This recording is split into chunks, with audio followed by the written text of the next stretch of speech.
hold you up. And thank everybody for being here on time and getting this competition started.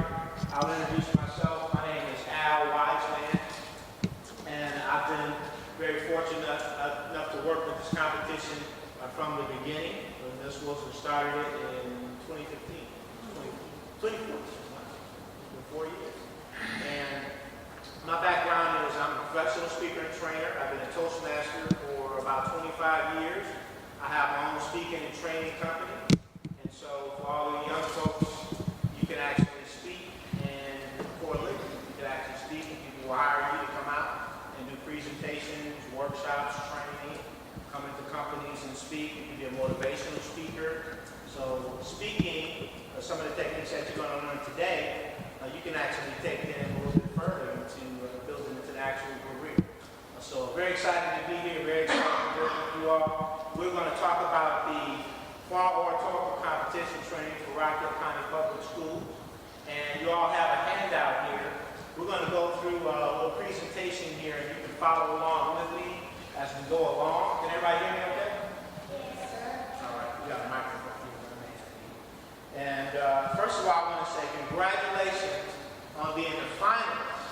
Let's give these kids a hand.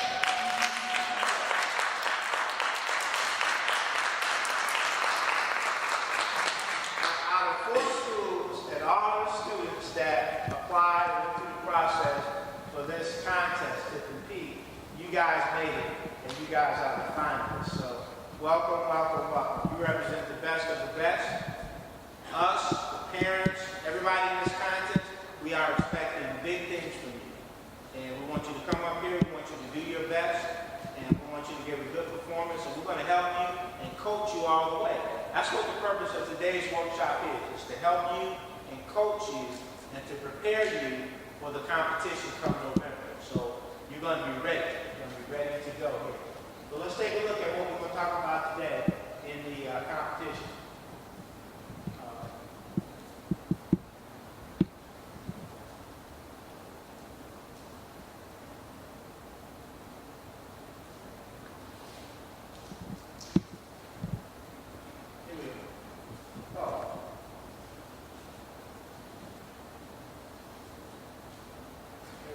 Start from the beginning right here.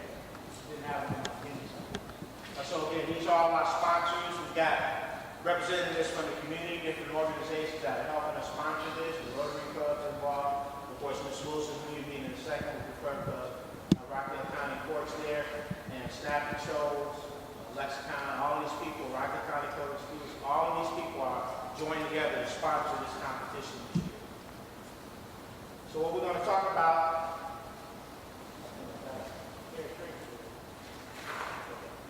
What we're going to talk about today is we're going to talk about the history of this competition.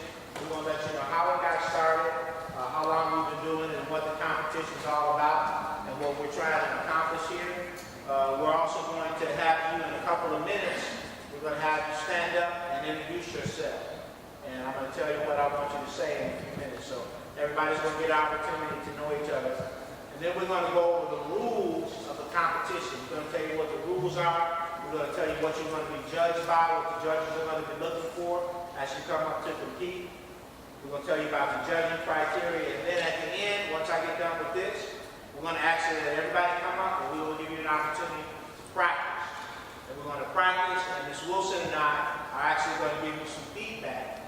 What we want you to do is we want you to practice today. Don't worry about it, just practice. Take your time, we're going to coach you through it. And with the feedback, we're going to actually record some feedback on the sheet. We're going to give these sheets to you, and you can take these sheets home and look at some things that you might want to work on. So we're going to actually give you some suggestions on what we see you doing today, and maybe some suggestions on how to improve. Does that sound good?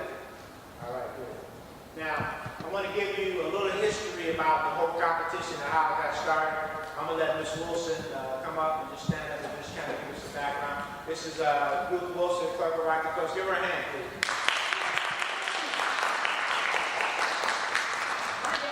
The job I get paid to do is clerk of Superior and State Courts for Rockdale County, which means I handle a lot of money, computers, and people. I interact with judges, attorneys, and the general public. That was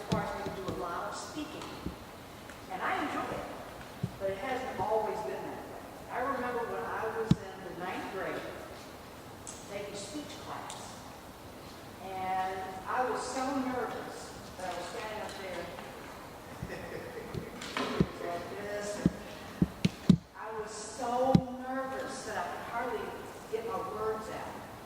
So I thought, as I got older, what if I had had training when I was younger to prepare me to do the job I do today, or any job?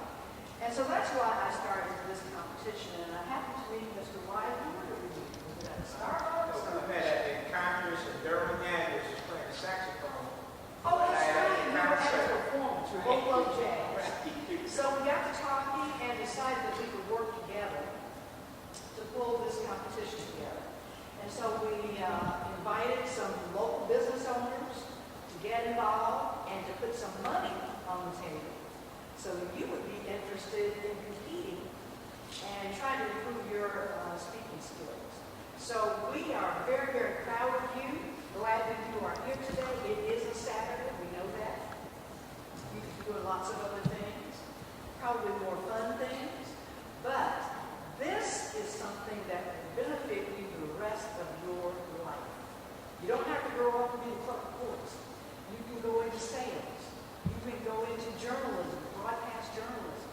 You can become whatever you want to be. But whatever it is, you're going to need to be able to speak to people, to convey your ideas in a clear and convincing manner. And that's what we're trying to help you prepare to do today. So wish you the very best of luck. We're here to help you. And so good luck to all of you. Enjoy it.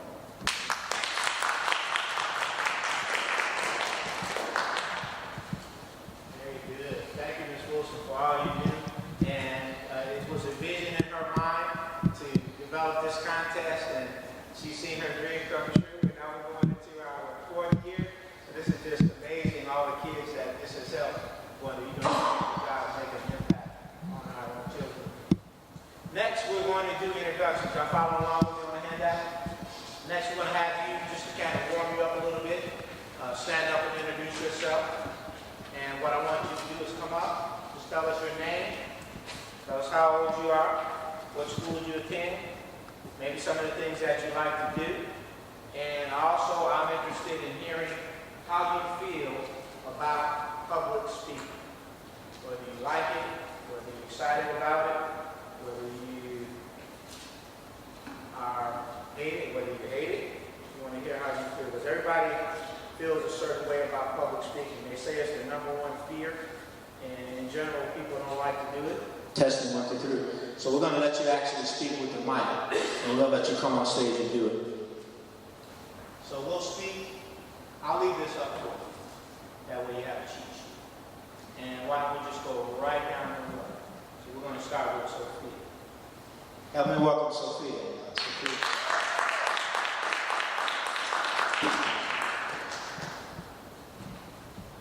Just a little practice, get you warmed up, practice with the mic, and you can stay. If you go in the middle of that light, so good. Greetings and salutations. I'm Sophia Shaw, and I'm 13, and I attend Conyers Middle School. Public speaking has always been a fun topic for me because while I'm wonderful at debating and I'm great at making a good point and convincing others, I have a terrible nerve when it comes to being on stage. I love acting because it's easy to play another person, but it's terrible to be yourself on stage. That one's hard. Other than that, though, I really enjoy public speaking because it's a great way to get a point across. So, thanks. Very good.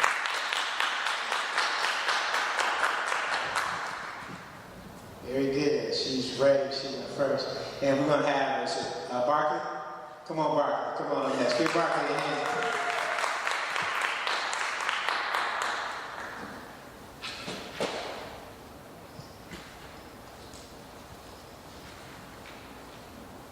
My name is Barkley Dowdy. I'm 10 years old. I'm a 6th grader at Davies Middle School. I like doing math, playing video games, boxing, and coding. And I enjoy public speaking because I've been doing this since 2nd or 3rd grade. And it's my first time actually competing for money, so so excited.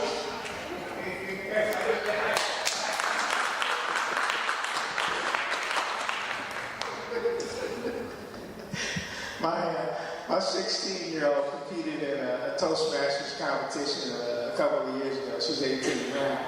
And when she won second place in the state for her age group. And she got a $100 gift certificate. She said, "Daddy, wow, I didn't know you get money." Changed her whole attitude about you. And next is Joshua. Come on, Joshua. Give it.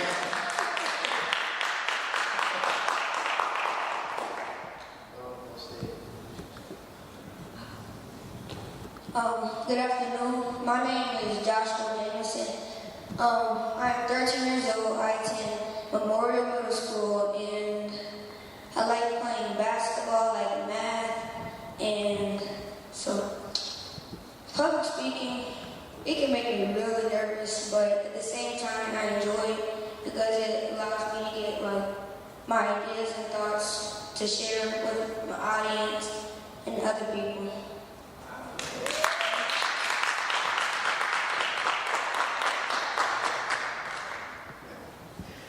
Very good. All these kids like math. It used to be like that. Next we have Alyssa. Help me welcome Alyssa. Come on, guys.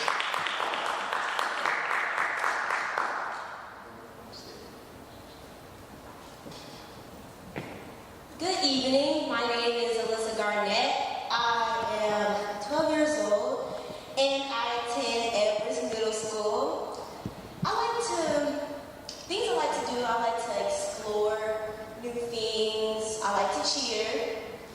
And how I feel about public speaking is, it gets me kind of nervous, like my heart starts racing, but it's something I enjoy doing.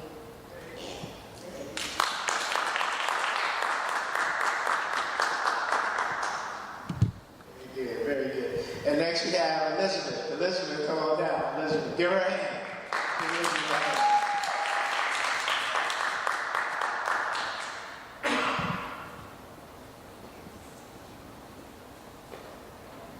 Hello, my name is Elizabeth Rodriguez. I am 12 years old and I represent Edwards Middle School. I like to draw, read, and grammar. I don't really like public speaking, but when they told us about money, I'm going for it. I'm going for it.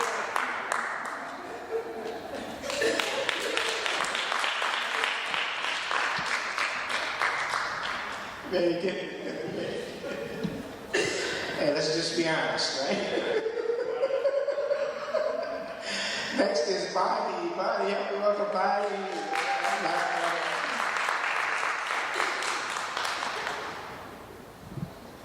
My name is Bonnie Roberts, and I'm 12 years old. I'm a 7th grader at DMS. I like to read and write, and I get nervous about speaking, but I also like to do it because I enjoy it. Have you been in this competition before? Yes, I competed last year. Tell us about your experience from last year. I remember getting really nervous at the beginning, but once I got up there, it was like I was strong and ready to do it.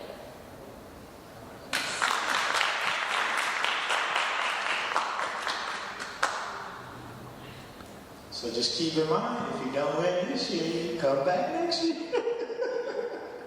And last but not least, we have Leah. Leah, right? Layla. I couldn't see her down there. Layla, okay. Layla Wood.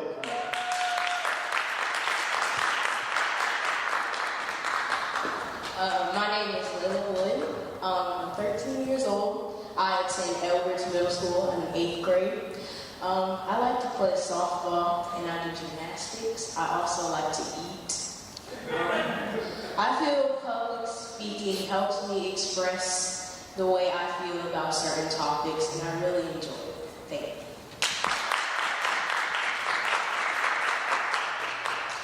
I would never guess you'd like to eat. As long as you can eat steaks and lunch. All right, good. Thank you all. So what we're doing is we're getting a little bit used to going up on stage and handling the mic and receiving the mic.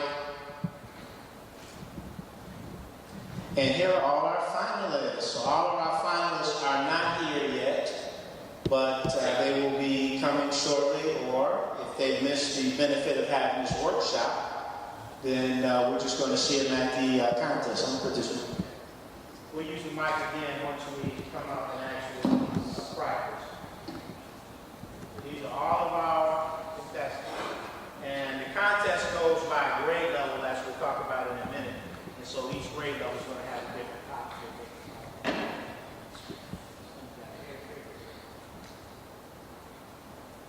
This is the actual contest date.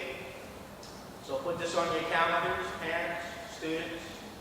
Actual contest date, and it's in your handout, is going to be on Saturday, November 10th. So that's about 3 weeks. Yeah, about 3 weeks. So you got 3 weeks to get ready, 3 weeks to get prepared. It's going to be right here in this room, right here on the stage.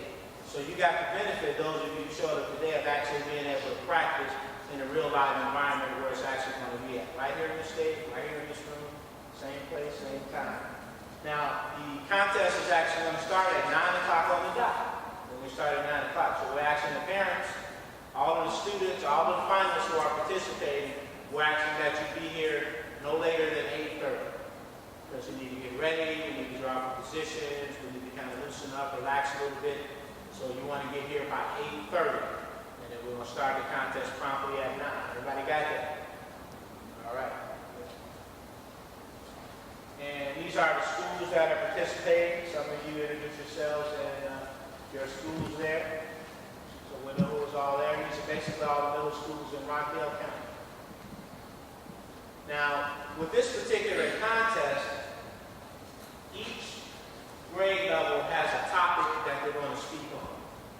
And Ms. Wilson selects these topics every year. So this year, as you can see, 6th grade, should Americans be required to vote? For my 6th graders. All right. So y'all know this is the topic. So the speech you have prepared is on this topic. All right. 7th grade. What are my 7th graders? 7th graders. Okay. Democracy depends on good citizenship. That is your topic. So we'll make sure when you speak, you stay on top. And where are my 8th graders? 8th grade. A big problem in local government is. Have kind of open-ended question here. So these are your topics, and you want to make sure one of the things that the judges are going to be looking for is, are you staying on top? You want to stay on top. In terms of getting prepared for the contest, we want you to prepare and to write an original speech. Meaning, we don't want you to download a bunch of stuff off Google, download a bunch of stuff off the internet. You can do your research and pull some facts, but it needs to be original. You need to write it. It's only 3 to 5 minutes, so that might just be a couple of pages, but we want you to write it.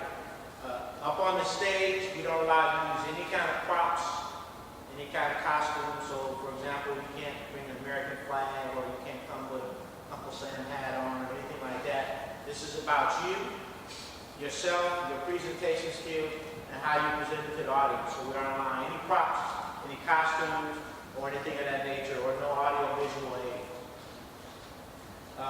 You're allowed to use your notes. So a lot of you, how many of you have notes today? So a couple of you don't have notes, right? So you ready to give without your notes? And it's okay. Sometimes when you're speaking in public, and you'll notice people that if you watch TV, if you look at politicians or ministers or anybody doing public speaking, sometimes they'll have notes, and notes are okay. I will tell you this though, the more that you are depending on your notes, the more the judges are going to look at that, and they're going to take away, it's going to take away from your score. There's a reason they call it public speaking versus public reading. This is not public reading, this is public speaking. So one of the things we want you to do is we want you to work on memorizing your speech, and I'm going to give you some memorization techniques to work on that. So it's okay if you use notes, particularly today. Today is just practicing, you're getting on stage, you're kind of working the kinks out, we understand that. But between now and November 10th, you want to work on this thing, you want to memorize it so that, it's still okay to bring your notes up, but I would bring my notes up and I would put my notes on there and I would start speaking without my notes. And if you get lost, okay, yeah, I got my voice, okay, I'm here, okay, and go back and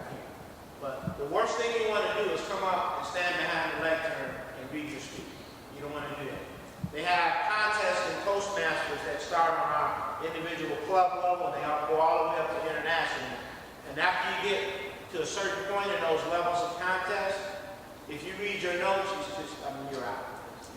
At a certain level, they don't expect you to read notes. They expect you to have your speech memorized. So you want to work on your memorization techniques. And we'll give you some techniques. One technique I can suggest to help you memorize your speech, and this is what I do. I will write my speech out word for word, the entire speech. I'll write it out word for word. And then what I'll do is I'll take my phone, and I got a voice recorder app, and I'll record my speech on my phone. So when I'm driving in my car, or I'm walking around, I'm up in the morning getting ready, I'll play that speech. So by the time I get that speech, I probably will have listened to it 15 or 20 times. And now when I go on stage, I've been doing this over 25 years, so now when I go on stage, I do not take my notes. I'm like, if I forget it, I'll just go on. I'm not even taking my notes as a crutch. But the fact that you recorded it and you listen to it over and over again, that's going to help you memorize your speech. Does that sound good? So you want to work on that, your memorization. But it's okay to use notes. I want to make it clear. It is okay to use notes. These are some tips that will help you get prepared. Like I said, work on memorizing your speech, particularly your opening and your close. Why do I say that? Let's say I introduce you and I say, help me welcome Bonnie. Bonnie comes up, and the first thing she does is, hello, my name is Bonnie, and I'm a 8th grader. You didn't even memorize the opening. You got to memorize the opening. You say, opening, you got to come up, and you got to know what you want to say. So when you come up, you're going to come out, and this lectern is going to be here, or a similar lectern, but I don't like this, it's very big. I don't know if we can get a smaller one or what, but this is very big, so what's happening, if you use your notes and you're standing behind this, look how much of my body is blocked. And I'm standing behind this. So what we want you to work on is we want you to work on knowing your speech enough so when you come out behind, this is much more effective. When I'm out here and I'm presenting my speech like this, you can see my whole body, I'm using gestures, as opposed to standing behind here the whole time. So we want you to get out from behind the lectern and don't use the lectern if you have to. You can use the lectern to put your notes on, even if you got notes and say, what if I forget my speech? Put your notes on the lectern, but come out from behind the lectern and talk to us. Talk to the audience. Talk to this side of the audience. Make your point. You want to talk to this side. You want to talk to these people over here. Make your point. If you forget yourself, just go back, check your notes. Okay, I'm here, and you continue. But you don't want to stand behind the lectern the entire time you're doing your presentation. Make your speech personal. Use personal stories. So one of the things that we learn in public speaking is that people love to hear stories. How many people like stories, right? That's how we all learn. People love storytelling. It's all about storytelling. So, for example, what's one of the topics? Somebody give me a topic. Should Americans require to vote? So, for example, I may think of a story as a part of my speech, which is so much better. You can lighten it up with a little bit of humor. The next point is don't give a book report. What do I mean? Sometimes we see students come up here and they'll give a speech and it's a lot of facts and figures and you can tell that you went on Google, you went on the internet, you can tell that you researched all of this stuff. But basically it just sounds like you regurgitating a bunch of facts and figures. It's not a story, it doesn't have humor, it's just a lot of facts, a lot of information overload. So you want to lighten it up. You don't want to give a book report, you want to make it a story, you want to make it entertaining. You don't want to just stand up here and regurgitate a lot of things. Dress for success. Now, there is no dress code for this conference. There's no dress code. So everybody that's here, it's fine to dress the way you can. But let me ask you a question for my students. Do you think it would make a difference if you came up and that you kind of dressed up a notch a little bit? It would make a difference, right? I mean, you got a big audience, you got parents out there, you got teachers, you got people from the community, you got the judges. And so, again, you can dress however you want to. There's no dress code. You can wear jeans and t-shirt if you want to. But I would recommend that you take it up a notch and just dress a little bit more professional. Casual dress like this is fine. Right? You want to take it up a notch and make sure that you put a little extra touch in your dress. How many people get nervous when you speak? A couple. Some parents, how many of y'all get nervous? Even parents get nervous. Basically. All right, so it's perfectly natural to be nervous, and you're going to be nervous. What I find, though, is once you come up here, and once you start talking, once you get into it, I think that's what you said, Bonnie. You said you were nervous at first, but once you first started talking, once you start getting into it, then the nervous kind of flows away, and you kind of start getting into a little flow. So it's natural to be nervous, don't worry about it. Happens to everybody when we get up here speaking. So it's just natural, just take a little breath, and just go ahead and give your speech. Everybody in the audience that is here listening to you, they want you to give a good speech. We want to see a good speech, we want to hear a good speech. We are with you, we support you. I'm not down there thinking, man, I hope they mess up. I sure hope they mess up. No, I'm looking for a good speech. I want to be entertained. I'm looking for it, man, what you got to say. Everybody is pulling for you. Everybody wants you to win. We want you to win. We want you to get good. And so practice. So you got between now and November the 10th. And I would recommend that you practice it at least a couple of times a day. Practice in front of the mirror, practice in front of your family, get some feedback, and do the recording thing like I talked about too. That really works well when you record it and listen to yourself.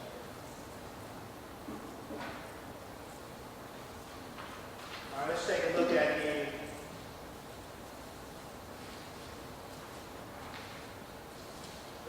at the rules.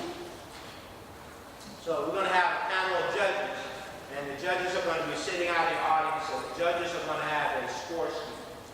So as you're talking, the judges are going to be making notes on your speeches, and they're going to be recording certain things. And at the end of your speech, we're going to give the judges a couple of minutes to record their scores and tally their scores. So they're going to be ranking you on certain things, and they're going to give you a numerical score from 1 to 100. So this speaker may end up with a 70, this speaker may get 85, this speaker may get 95, this speaker may get a 50. And at the end, we're going to have counters collect all of the judges' ballots, and then they're going to go off in the room, and they're going to go with each of those ballots, and they're going to count the scores, and then they're going to come back out, and that's how we get our winners. So my point to you is, the judges are, as you're speaking, the judges are looking for you to do certain things, to meet certain criteria. So again, we talked about your speech got to be original. You got to write your speech. If you use quotes, how many people want to use quotes in this speech? All right. Last time I stood the quote. You can say, first president of the United States, George Washington said, or Ronald Reagan once said, President Barack Obama once said that, whatever. It's okay to use quotes. But if you use a quote, you don't want it to be more than 25% of your speech. You use our quote. And if you use a quote, you want to say who that quote is by. So one thing as you become a professional speaker, whenever you use a quote, you want to say, Teddy Roosevelt said, da-da-da-da-da. So make sure you give the person who said that quote, give them credit. So tell us who did that quote. Sound good?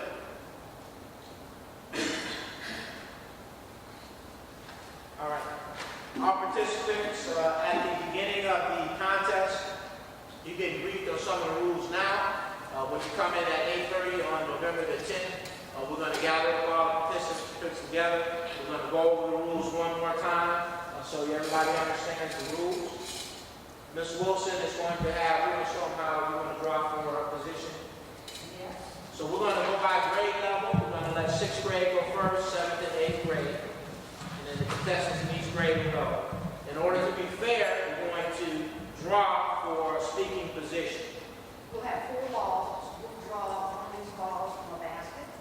You'll draw 1, 2, 3, or 4, and that will be the order in which you can do your speech for your grade level. So, Alyssa, if you may reach in the hat, you may draw 2. Oh man, I'm second. You may, Joshua, you may reach in, you got, I'm number 4. What do you want to be? You want to be first or last? You want to be first? What do you want to be? You want to be first? You want to be third? Why you want to be third? That's a good number. That's a lucky number. I got you. Anybody want to be that? I actually want to be first because they always say save the best for last, but when you go first and you're the best, it makes it hard to follow. Okay. And there's different schools of thought on that. We have contests where we have up to 7 or 8 people. And when you have that many people, what happens is the one who goes later generally has a little bit of an advantage because that's what the judges remember. And if it's 8 people, man, that first guy, he spoke 7 people enough. But generally, like I said, they're recording the scores as they go along. There's only 4 participants in each category. So it's totally fair. You're just going to draw the number, whatever position that in, you're going to know what number that you're going. And then I'll introduce you. I'm not going to call your name, so you're not able to say your name in your speech or what school you go to. Because we don't want our judges to have any bias whatsoever. Our judge may say, my kid goes to Davis. I like Conyers Middle School. I'm going to vote for Conyers. So we're taking away all of that, anything that they can be biased. So we're not going to say your name, and we're not going to say what school. You're not allowed to say your name and what school you go to or what grade you're in. It's just going to be speaker number 1, speaker number 2, speaker number 3. They come up. Afterwards, we'll have some time on stage to interview you, and the audience will get a chance to know you when we bring you up on stage. But we want to eliminate any bias at all. So we're not going to say name, and we're not going to say what school you're from. Well, they'll know what grade you're in because we're speaking at grade category. We will have a lecture on stage. I'm not sure if we this or not, but you will have something on stage you can put your notes on. And like I said, you don't want to lean on this. You don't want to stand behind this the whole time. You want to try to come out around. One of the things that we like to talk about in public speaking is use of your stage. So we have a speaker all the way from you stand in one spot, and you talk in one spot the whole time. The extreme of that is that you use the entire stage. So I may start out in the middle. It's always better to start out in the center, catching everybody's attention. So I may make an opening point. I make my opening point here, and then I'll pause, and then I'll walk over here to this side of the stage. I say, and so forth. Another reason I think that all Americans should be required to vote. And I make that point. And I may transition over here. And another thing that I think about that is a problem in local government is So you're making use of your entire state as opposed to standing in one spot. That makes sense? All right. You will have microphones, so we want you to practice with the mic. And you're going to get some microphone practice too. And you're going to learn what's the proper way to hold your mic. You don't want to have it too close. You want to have it right down about here, about chin level. You want to hold it here. So you want to practice. You want to get some practice today in working with the microphone. And one of the things that we're going to do is we practice it a little bit. You may not know it, but I'm going to be on stage. I'm going to be introducing you. So I'm going to say speaker number 1. And everybody's going to give you a hand. Speaker number 1, all the contestants will be sitting over here in this area right here. So all the out finalists are going to be sitting over here. We're going to have our judges, there'll be people out here. So over here, we'll start with 6th grade first. I'm going to say speaker number 1. Everybody stop. Speaker number 1, so come up on stage. All right. I'm going to have a microphone. I'm going to extend my hand. I'm going to give you a handshake. You notice when I did that, when I had you come up. I'm going to shake your hand. It's called giving and receiving the letter. I'm going to shake your hand. The microphone, all right? And wait till I'm seated. I'm going to walk out the stage. Take a breath. Don't start right away as I'm walking out the stage. So you want to wait till I get off, and I'm seated. Once you see me seated, then start your speech. And we'll practice that. Once you get done, and once you speak, we're going to go over the timing sequence in a minute. But once you get done, the audience gives you applause. You're going to bask in the applause and the glory of everybody applauding your speech because you just did a wonderful job. And wait for me to come back up. I'm going to get the mic. I'm going to shake your hand, and you're going to return the mic to me, and you return to your seat. Then what I'm going to say, I'm going to ask the audience to be silent. I'm going to ask the timer to give us 2 minutes to allow the judges time to tabulate their scores on their sheet. So at this time, everybody be quiet, give the judges time to kind of think, go over, tabulate, calculate their scores. So we're going to ask for 2 minutes between each speaker. So again, we announce the speakers by numbers. We're not announcing your name. 2 minutes. After that 2 minutes is up, the timer's going to give me the signal light. So it's been 2 minutes, and I'm going to announce the next speaker. Speaker number 2. So forth and so on. Y'all got it? Now, let's talk about the timer. And we have our timer here, and it's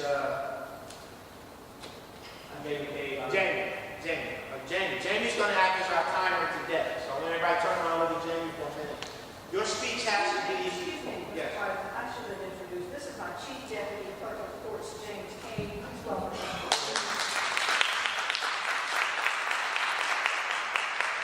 And Jamie so your speech is how long? How long does your speech have to be? 3 to 5 minutes. Meaning, at 3 minutes, as soon as you come up on stage, I hand you the mic, you're going to wait for me to get seated. Once I get seated, you're going to start your speech. At that first word you speak, the timer's going to hit the clock. And that's when your speech starts. It's going to hit it. Now, at 3 minutes, when they're going to be watching the clock. When it hits 3 minutes, the speaker, Jamie's going to hold up the green card. Now, in the actual contest, we're going to have lights. And the lights are going to be up here in the AV booth. We'll test all this out. That's why you're going to come at 8:30. We're going to demonstrate the lights. We're going to have you come on stage, make sure you can see the lights. We're going to work through all of this so everybody feels comfortable. But today, to practice, at 3 minutes, Jamie's going to hold up the green card. What that means is that you've qualified for the speech. You've spoken long enough. You've spoken the minimum time of 3 minutes. So you can wrap it up and you've qualified. If you speak less than 3 minutes, if you don't see the green card come up today, you got to add a little bit more to your speech because you don't have enough time. We're going to actually record your time. We're going to tell you today how long you spoke. So for example, if you come up today and your speech is only 2 minutes and 30 seconds, this has happened before. I'm going to tell you, one of the things I'm going to tell you is that you need to add a little bit more. You still got 2 minutes to play with. At the 4-minute mark, when you hit 4 minutes, Jamie's going to hold up the yellow card. So you know you're at 4. What this means is that I got 1 more minute. I got 1 minute. At the red card, at 5 minutes, he's going to hold up the red card. And we're going to give you a 30-second grace period. So 5 minutes and 30 seconds. But basically, when you see that yellow card up, you need to start going into your close. You need to start closing it down. Speakers can be disqualified for going over or under time.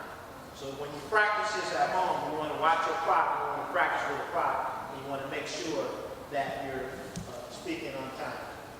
So we got 3 minutes, 4 minutes, 5 minutes. You can't be disqualified. Everybody got that? You don't want anybody. I've seen heartbreakers where in contest, speakers have gone and they've spoken a second or 2 over time. And they may have been the best speaker. And then guess what? They lost. They got disqualified because they didn't speak on time. So we'll have a timing light. We'll have a timing light. Let's talk about what you're going to be judged on. 50% of what the judges are going to judge you on is the content of your speech. It's what your speech is all about. So first thing is are you talking about the topic? Did your speech hit on the topic that you were giving? The second point is the development, how you develop the speech. Was it interesting? Did it hold the audience attention? Was it understandable? Was it convincing? Did you convince the audience to do something? One of the things you may want to consider having in your speech is a call to action. They call this the call to action close. And at the end of your speech, in other words, with a call to action, what do I mean? You want to ask the audience to do something. So you want to say, if your topic is why I think all Americans should be required to vote, at the end of your speech, you may wrap up by saying, and so this is why, I just explained to you, this is why I think all Americans should be required to vote. And I'm going to ask you, everybody in this audience, I'm going to ask you to go out, I want you to register to vote, and I want you to vote in the next election and make sure that your vote counts. That's a call to action. You're asking the audience to do something, go out and do something. That's a very effective close there. The next thing they're going to judge you on is the structure of your speech. How was your speech structured? Did you have opening? Did you have an attention-getting opening? Did you catch our attention when you started? And you went into the body of the speech? Did you have your points? Maybe you got 2 or 3 points that you want to hit on. And then you're wrapping it all up with some kind of conclusion. In conclusion, you may be summarize. So I've told you today 3 reasons of why I think that this is the problem with local government. And I told you that, and then boom, we end with a call to action close. So 50% of what the judges are looking for is based on the content of your speech, the structure, how it's catching audience attention, and so forth. Now, another 30% of your speech is actually about delivery. It's about how you deliver the speech. So you got one is your content, what you're actually saying, and 30% of it is how are you delivering it. We talked a little bit about using your notes versus memorization. So they're going to be looking at how much you rely on your notes. If you're reading the entire speech, if you're really tied to your notes, or you've got it basically memorized. Body language and gestures. This is very important. good thing about you're going to have the mic. So when you're talking with the mic, you're going to have the mic in the one hand. This is actually, I like a lavalier mic better. We won't have a lavalier mic because a lavalier mic frees up both your hands. But when you have this mic like this, a handheld mic, then you're free. You want to try to use some gestures. You want to try to use hand gestures. And you want to just stand up and be stiff the whole time. So you want to use body movement. You want to use gestures. You want to use facial expressions. You want to raise your voice at certain times. But you want to be very animated. You want to pull the audience into your speech. Okay? So you want to use those gestures and watch how you use them. So we talk about vocal variety. Somebody tell me what I mean by vocal variety. What do I mean by vocal variety?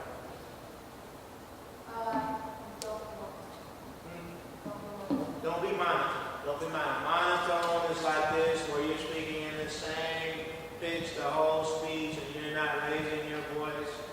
Alright? So with vocal variety, you may make a point, you may say, you may raise your voice at some point in time. That's why we have to stand up. We have to go out. We have to vote. We need to participate in this democracy. And then you may calm down. You may use vocal variety. You may be quoting somebody. You may be, if you're a guy, you may be quoting a female. And so you may change your tone of voice a little bit. Try to play around with your voice so that it's not the same. And raise your voice in that. Another thing is the pronunciation of your words. You want to make sure you're articulate and you're enunciating the words correctly. And finally, in delivery is your stage presence. Stage presence. Do you look confident? Are you confident? So use of the stage. Do you look nervous? Are you sure of yourself? Are you confident? What kind of attitude do you have up here? So when you come up to the stage, and it starts actually before you even speak. One thing I noticed is how people approach the stage. Okay, so you're approaching the stage, you be quiet and timid. No, you got a mic. Give me that mic. Got this. I can do this. I know I can do it. You know why? Because I got confidence. And I'm telling all of y'all what I'm telling you today. We can do this because I own this stage. You get what I'm saying? Thank you, Sophia. You're right. All right, so stage presence. It's all about stage presence. All right. Almost finished. And the last thing that they are judging you on is grammar and language. So again, we want to watch our word pronunciation, our articulation, and that. And the last thing is, and this is big, and I heard it up here while you were doing your introduction, so I'd say it's a filler word. So we got to watch our filler words. In Toastmasters, we actually have a person who sits in our meetings, and they're called the grammarian eye counter. And we actually get a report at the end of every meeting of how many eyes, so's, buts, and so's you know. So they'll say, Bonnie, you had 2 buts, 3 so's, and 1 you know. They say, Alyssa, your favorite word is so. You said so 11 times. And this is things that we don't know. It's unconscious. So we use these filler words all the time. But as you become more professional as you speak, one of the things you want to try to do is you want to try to eliminate these filler words. If I hear some while I'm critiquing you in a few minutes, I'll actually give you some pointers on that, and I'll point those out. I heard a few of them in your introduction, but you want to work on that. So you want to eliminate any kind of filler words in your presentation. Let's talk about the prizes. Let's talk about the prizes. This is phenomenal. I'm telling you. In middle school, where you could get in a contest and earn first place for $500, and these are prizes for each grade level. So first place in 6th, 7th, and 8th gets $500. And you only got four finalists in each area, so you got a pretty good shot. Second place, $350, not too shabby. Third place, $150. That's not too shabby. What I want to know is, if you won first place, what are you going to do with the money? I'll be honest, I'm going to buy 1 ton patties and then the rest of the money goes to coffee. You drinking coffee? The rest of the money goes to coffee. You got a Starbucks going already. You get a Not Starbucks, man. No. Starbucks is all what kind of coffee? I'm pretty much just going to buy, I don't know, but I'm also going to buy lots of stuff for my cousins. And if they're white, I'm going to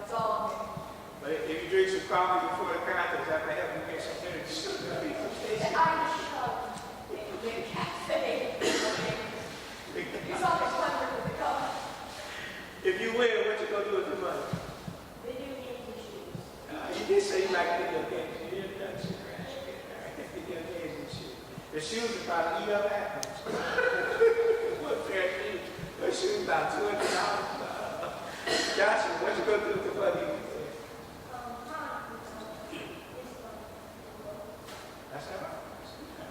Melissa, what you gonna do with the money? Spend it, go shopping. Okay. Miss Wilson recommends that you what?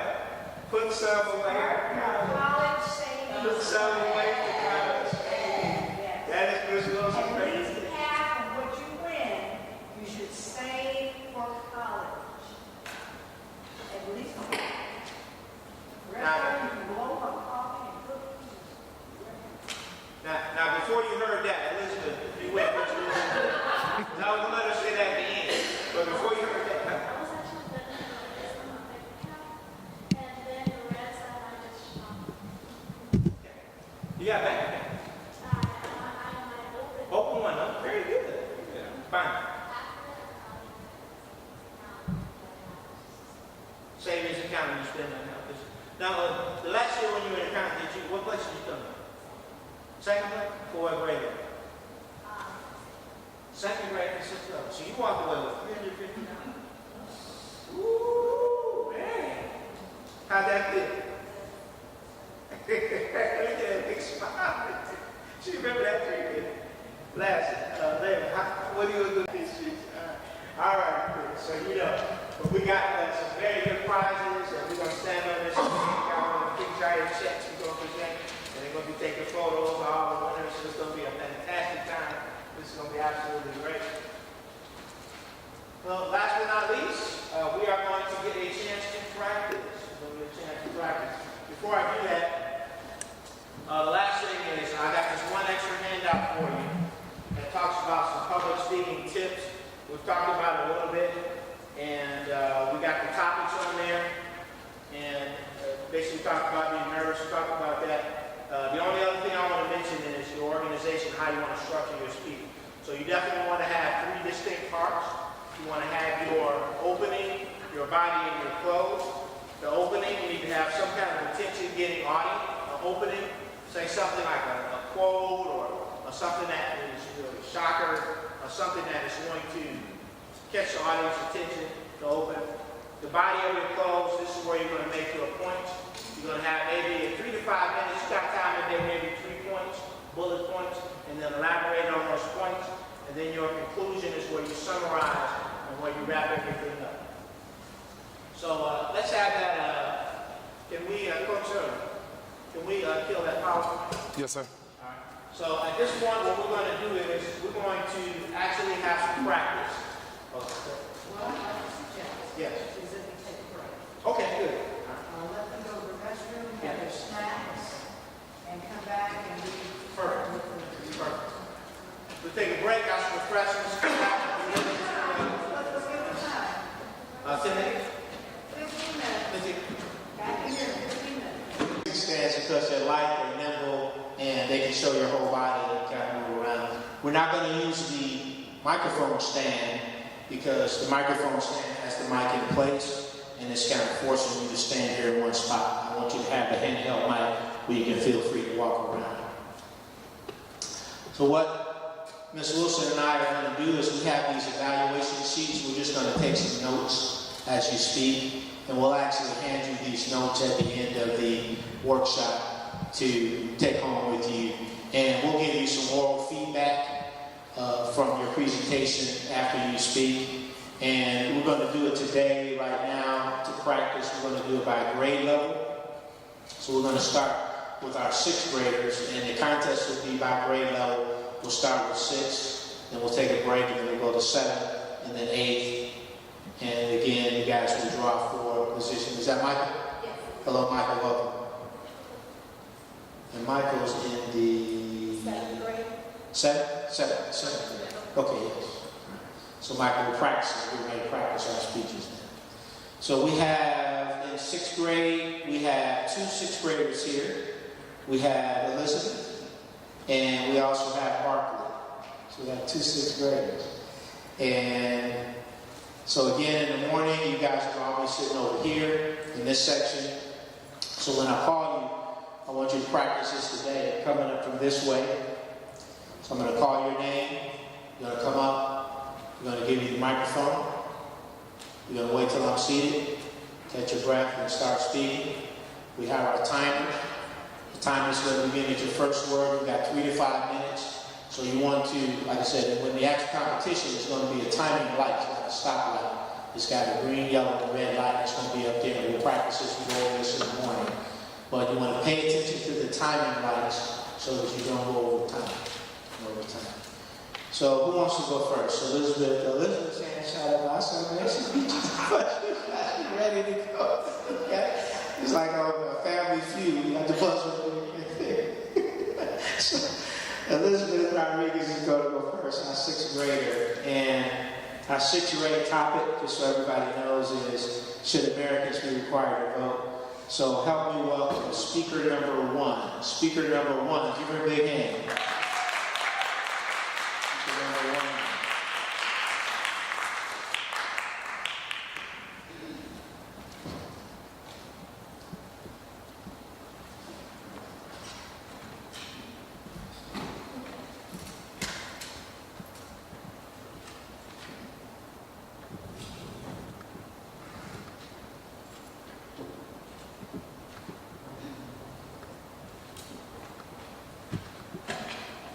We should all vote. Your opinions count. So today I'll be telling you, should Americans be required to vote? I think Americans should be required to vote. It's not only a right, but a desperate necessity. You might think your voice does not count, but it does. Every single vote counts. Like Mother Teresa said, I alone cannot change the world, but I can cast a stone across the waters to create many ripples, which basically means that you cannot change the world alone, but small changes can lead up to big changes. So your voice matters, no matter what other people think or say. If all Americans started to stop voting, we will not have a voice anymore. The great America we live in will fall, and a dictator will rise, and we will not have a voice anymore. We will not have a voice on our government and lives. We will not be free anymore. If we stop voting, why did George Washington sacrifice himself to help form America? George Washington once said, "The preservation of the sacred fire of liberty and the destiny of the Republican model of government are staked on the experiment entrusted to the hands of American people." Thank you, George Washington, because you helped form America, the great America. Voting started on April 30, 1789. That's a long time. Do you want to destroy that gift that many countries wish to have, like Cuba and North Korea, and many other countries that cannot choose a leader, cannot choose their lives? They're controlled by a dictator. They don't have freedom. They don't have a voice. And Australia, citizens are required to vote. And if they don't, they get fined $20. That isn't that much. On the bright side, Australia is having higher turnout elections. Extra votes wouldn't hurt. Now let's travel back on time on August 18, 1920. Women, we're first allowed to vote. So women, let's get our A game on and step out for what we vote for. Amelia Pangos said, "I thought I'd been a suffragist before I became a poor law guardian. But now, I begin to think about the vote in women's hands, not only as a right, but a desperate necessity." Which basically means that women's votes count too. We should all have a voice. It doesn't matter your gender, religion, or race to vote. We're all human beings. Some people may think Well, that takes not away my freedom. But if you think about it, many people might not vote anymore, which basically means we won't have a turnout elections. But if voting was a requirement, that wouldn't happen. You know how many people were able to vote but didn't? 57.5%. That's more than half the country. That is not good because, like I stated before, that might start decreasing and decreasing until nobody votes. So I hope you agree with me now with all I said today, and maybe I changed your mind. On the bright side, higher turnout elections won't hurt the country. Thank you.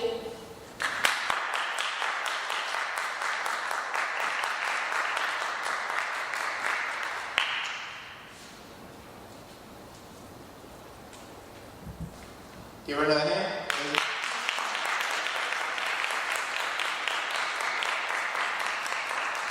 So, day of the contest, you want to remain here at the lectern, and you want to wait for me to come up, and then it's called giving and receiving the lectern. And so, as a speaker, we never leave this lectern unattended during in between speakers.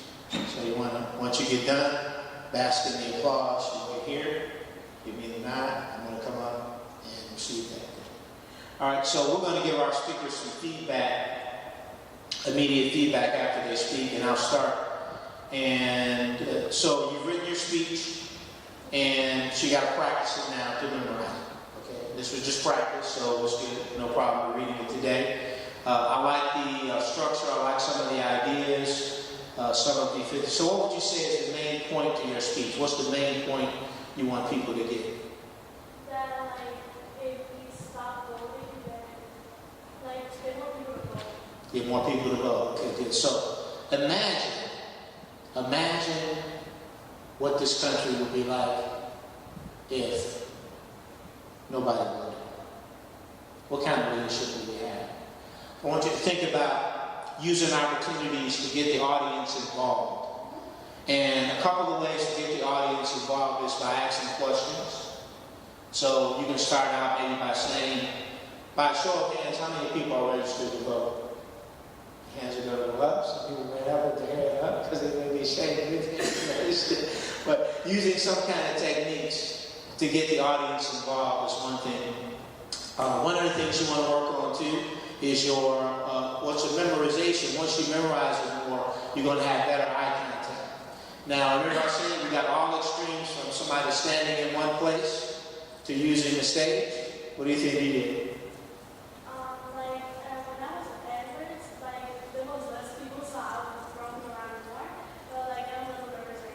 Okay, that's good. That's why we're here for practice. That's good. And it's just giving you feedback to practice. So, yeah, you want to move around a little bit more. So you pretty much had your feet planted and you pretty much stayed in the same place. And partially because you hadn't memorized enough, so you were attached to your notes. I get that. Once you memorize it more, you're going to be able to move around a little bit more and put a little bit more movement in there too. You want to work on, when you said women, you talked about the women getting the right to vote. And then you said, women, let's get our A game on.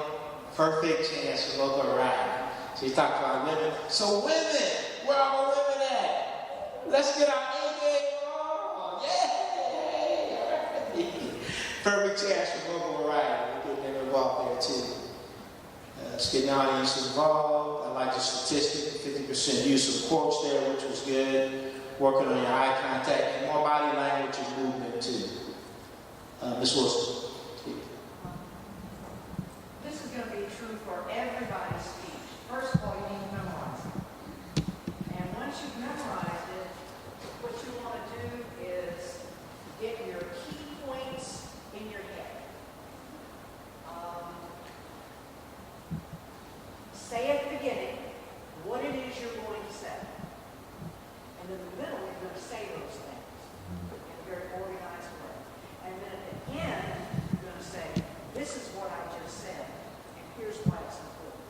So you have to have an organization, a structure to your speech so that people can follow the points you're trying to make. So at the beginning, you say, this is what I'm going to talk about. then you talk about it in an organized way.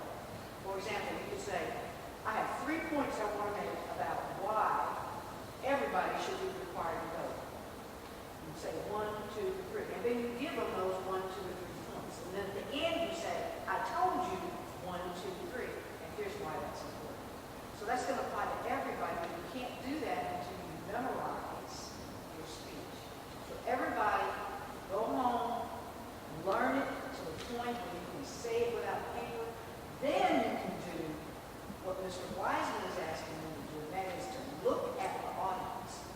Look them right in the eye, smile at somebody, talk to somebody over there, talk to somebody right here, talk to somebody over here. And you can't do that if you're reading. Okay, so that's for everybody, not just Ms. Rodriguez. Very good. All right. Good job. Give her another hand.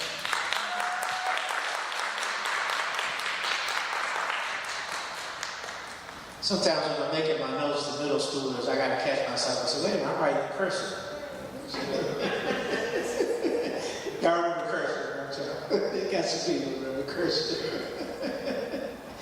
All right, so these kids can't read cursive now. I got to print. Okay, so continuing with the 6th grade, we have Markley Dowdy. Please help me welcome Markley Dowdy. In international contests, I'll encourage the audience to keep the applause going until the speaker. Hey, thank you.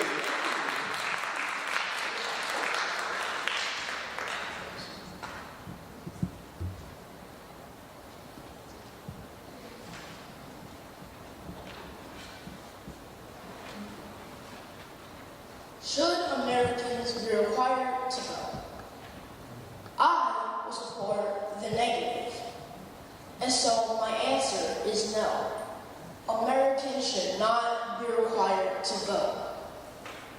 Compulsory voting eliminates the concept of having freedom. It also increases the rates of informal voting.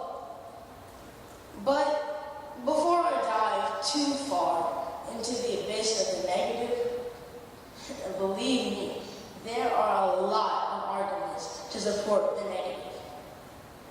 Let me act like I have some manners and do what my mother has always taught me to do. And that is to always play fair. And in this case, playing fair is to acknowledge the affirmative. Yes, it is true that compulsory voting has resulted in more people going out to vote, as demonstrated in Australia. Prior to Australia making compulsory voting a law in 1924, the voter rate settled to about 47% of registered voters. But after they made it a law, the voter rates went through the roof. The current level is over 80% of the eligible population and over 90% of registered voters. Now let's compare that to the 2012 U.S. presidential election, where its turnout rate was only 57% of registered voters. And yes, it can be seen as a way to combat large sums of money in politics, because the poor and disadvantaged are more engaged, they are better represented through their involvement. But the idea of making voting mandatory changes civic norms. Therefore, everybody is eventually expected to take part in elections. I believe compulsory voting eliminates the concept of having freedom. Voting is certainly a privilege. Some would even call it a civic right or responsibility. In some countries where mandatory voting is not a part of the government structure, the decision not to cast a ballot is still a vote. It is a vote that says that the voter rejects all candidates, the government structure, or for any other personal reasons. The decision not to vote speaks more of freedom than the requirement to vote or to pay a fine. I also believe that compulsory voting increases the rates of informal voting. In Australia, informal voting is defined as a ballot that has not been properly completed. These ballots do not count towards a candidate or issue. Blank ballots, those without official marks or papers to identify specific voters, are all common reasons for a ballot to be considered informal. Since ballots do not identify specific voters, that means that compulsory voting doesn't actually create a vote in all circumstances. Voters just need to show up and make sure their ballot is cast. Increasing voter participation should not be gained through legislating the people to do so, i.e., compulsory laws.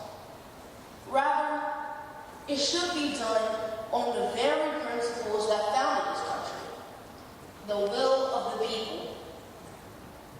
The will of the people should determine voter participation through the freedom of choice.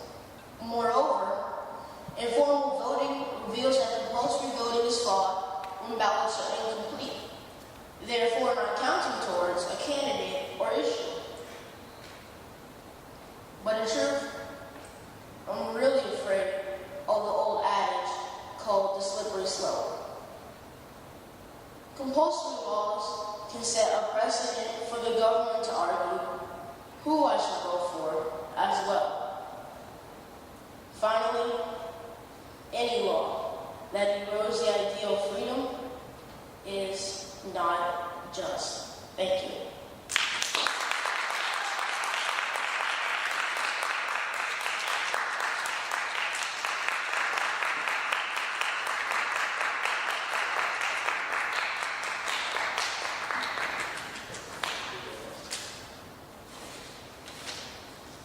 All right, good job. Yes. Yes, oh, I'm sorry. Time on Elizabeth's speech. Elizabeth was at 3 minutes and 57 seconds. Okay, so she qualified. And time on Dowdy's speech. Dowdy's speech was at 5 minutes and 14 seconds. Okay, good. So Dowdy, you at 5:14 is 5 minutes with a 30-second grace. So you were 16 seconds away from being disqualified. So just to know that. And what's going to happen is when you're speaking in the actual event, people maybe applaud, people may laugh, and so that may creep in on your time. So I want you to be careful and watch your time. And when you see that yellow light on, you start winding it up. That's what you want to be careful of at this point. It's not going over time. Thank you for the time. Great opening. So you see how he didn't use his notes. This is an example where he's memorized it, and he made eye contact, good hand gestures. Okay. One thing I want you to work on is a little bit more use of the stage. So I like the idea, and one of the things you're looking at is stage presence. And what stage presence means is, do you look confident up here? You look very confident because he need you a speech. And you were talking about. He had a definite point of view in his speech. So he says, "I believe that compulsory voting should not be mandatory." So you want to have a definite point of view. This is how I feel about this issue. I feel strongly about it. This is how I feel. And let me tell you how I feel about this. And here's some facts and statistics that support how I feel. So that's what I got out of that. So one of the things I want you to work on, you're very confident, the stage presence, good eye contact, good gestures. I want you to work on a little bit more use of the stage. Your eye contact is good too, because you looked around and made eye contact. But instead of kind of being focused in one spot, I want you to make your point and maybe work this side of the room a little bit more. Because by you staying over here, you kind of favorite this side of the room. So again, you have this big stage here. I want you to make use of that. Let's see. Voting is a right. I liked your points, too. You made some very good points. You had a definite point of view. You shocked us at the beginning with your opening by coming and saying, "I don't think everybody should be required to vote." Oh, right. Because you would think that, yeah, everybody should be required to vote. So you kind of shocked us. So We talk about attention getting opening. That opening was very attention getting, you're throwing a wrench in there, and then you went to explain about how you felt about that. So very good job. Just work on stage presence, moving around a little bit more, and using your stage a little bit more. Very good. All right. Ms. Wilson. Very convincing. I got the feeling that you were saying things that you really believe, not something that somebody wrote for you. And that's very, very important in a convincing speech. You were very convincing. You smiled. You act like you were having a good time. You used humor. You talked about using good manners like your mama taught you. Yeah. It was very, very good. You said, I believe, and you got my attention because you said, I believe. You used voice inflection. You made it personal. You were very engaging. You used very clear enunciation of your words. You said the beginning letter and the ending letter of your words. So everything that you said was clear. You used appropriate pace. You speed it up sometimes. You slow down sometimes. Very good speech. All right. Good. Good job. Good. All right.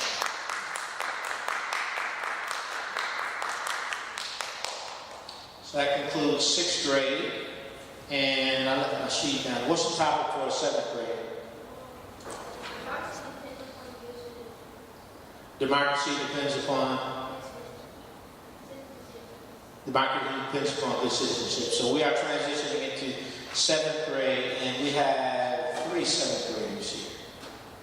Now we have all 4 7th graders here. We got Alyssa, Joshua, Bonnie, and Michael. Okay, Michael just came in. All right. So we're going to start with Alyssa. Speaker number 1. Speaker number 1.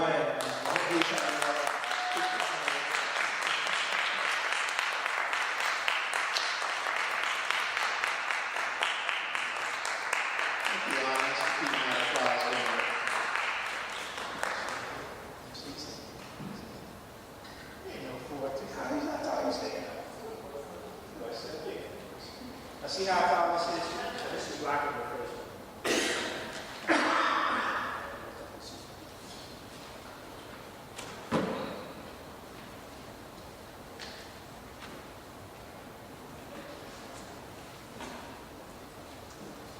Why does democracy depend on good citizenship? What is democracy? I see democracy as being a system of government that gives citizens a say-so in their government. For instance, the right to vote, freedom of speech, and the right to bear arms, or in other words, the right to carry weapons such as guns. What is citizenship participation? Citizenship participation is a process which provides private individuals an opportunity to influence public decisions and to be a component of the democratic decision-making process. For instance, citizens voting in local, state, and national elections for a new representative. You might ask yourself, what type of citizen does a democracy need? Well, in a democratic society, there are 3 types of citizens. The personally responsible citizen, which is a citizen who acts in a personal, responsible way by paying their taxes, keeping their property clean, and obeying laws. Then you have the participatory citizen that takes a more active role in society. And in the democratic law-making process, and look after their fellow citizens and create jobs. And last but not least, this last citizen is a justice-oriented citizen, or in other words, a citizen that inquires about social justice issues by reflecting and acting upon structural issues to promote systemic change. This citizen will look specifically at problems facing their community and push for changes to make it better for their society. That is the beauty of a democracy. Our citizens can freely speak out against injustices and not fear being prosecuted. conclusion, democracy depends on good citizenship because democracy allows people to make good choices and decisions. I believe that a strong democracy like our country depends on our citizens to participate in the decision-making process. Out of our government as citizens, we are charged to help our democracy stay strong. We should learn what is going on in the community, participate in the voting process, and volunteer to help our communities. Furthermore, it is important to be a good citizen in a democracy because citizens are expected to work towards the good of all citizens rather than just trying to increase personal gain.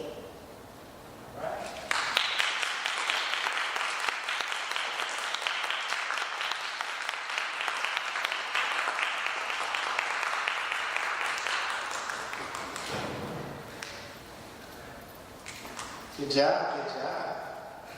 So one of the things that we want to work on in our speeches is, and I'm going to compare her speech to Elizabeth and Barclays, is we want to make sure that we sound conversational. Okay, so his speech was more conversational, and it took me years to work on developing this, so we don't want to sound like we wrote a speech, and we thought, Ms. Wilson and I talked about, sometimes we write a speech, and it's a good speech, it's got a lot of good content in it, but then you want to take that speech and you want to eliminate some words or say it in a manner of like you would be having a conversation with someone. You follow me? So sometimes we write a speech for someone to read the speech versus writing it to be presented orally. I find that when you write it to be presented orally, you want to write it so that it sounds more conversational. One of the things I like about your speech is you had a lot of questions. You had 3 questions in there. You opened up with a question. And you said, what is citizenship participation? So you were challenging the audience and getting us involved by asking us questions, and then you turn around and answer those questions, which was very good. And obviously this is practice, so you want to work on your green card, hadn't even gone up at that point. So speaker number 2. Speaker number 2.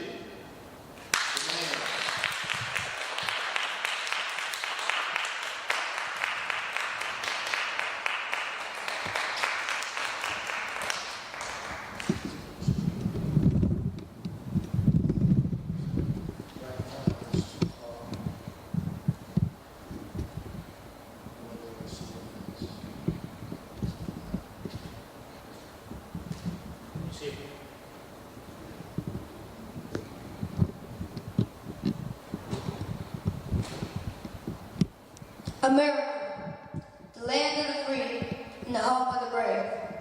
America is full of many great parts, but the best part is not the government, not even the opportunities, but the people. Bring the mic down a little bit. What's a nation without people, without citizens? I'm almost positive nobody in here can even imagine America, a really Indian nation, without people. I feel we're pretty lucky to be in such a great country. Why? Well, simply because of democracy. With that being said, I believe democracy should not depend on the good citizenship. Let's look at it like this. Most of us in here know that, well, depending on the state, a felon loses their opportunity to vote. If you ask me, this is unreasonable. If you really think about it, because felons don't have the right to vote in some states, it's the same people voting, the same people getting elected, and there's no change. And no change is no growth as a nation. Some may think, well, when given more freedom or liberty, there might be an increase in crimes committed. However, studies show that countries that give little freedom to citizens have a greater amount of crimes committed. In addition, so many people have fought for the right for freedom in America. Not to mention, America is built on freedom, the freedom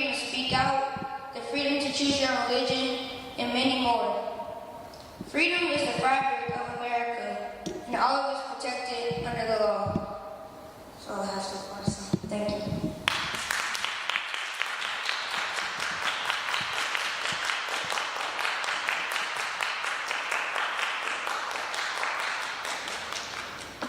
So Joshua is still working on his speech, and we wanted to give him an opportunity to come up and to present what he had. So obviously he's got a little bit more work to do, but we realized that. What was his time? 2 minutes and 1 second. Okay. So, you're going to finish it. He's got a little more time to work on it, but we wanted to give him a time to stand up here and practice. Now, the topic is democracy depends on good citizenship. And I heard you kind of focus mostly on, it seemed like you focused mostly on felons not being able to vote. You talked about that a little bit, right? And I get that, you had a definite point about that, but I think you want to focus on more broadly on the topic. So felons not having the right to vote is only one small aspect, but how does that tie into democracy depends on good citizenship? You see what I'm saying?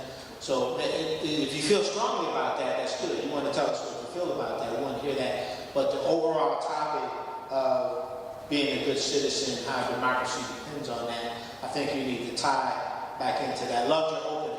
Very attentive. Tell us your opening again. What'd you say? How'd you start out? America, the land of the free, the home of the brave. Right? So it's a good opportunity for vocal variety, good, strong, attention-getting opening. I like that. That's what we talk about when we say attention-getting opening. I like that. And obviously you got a little more work to do, memorizing. But you have good stage presence. We can tell you've spoken before. So even though you were a little bit tied to your laptop, I can tell you got good stage presence. And once you memorize it down, you're going to feel very comfortable up here. So you have some, your confidence, you have that down there. And so got a little bit more work to do, but you got some good basic fundamental skills that you can use. Or I would just say work on focusing on the topic more and honing that in about what is my speech, what's the point I want to make about as it relates to the topic. Ms. Wilson? Same things you're saying. Once you get it down to the point where you're clear about what you're trying to say, you have a clear introduction, a body, and a clear conclusion. Memorize it, be able to do some eye contact, a little humor, make it personal on your return to speak. Yeah, because you got a good, strong voice too.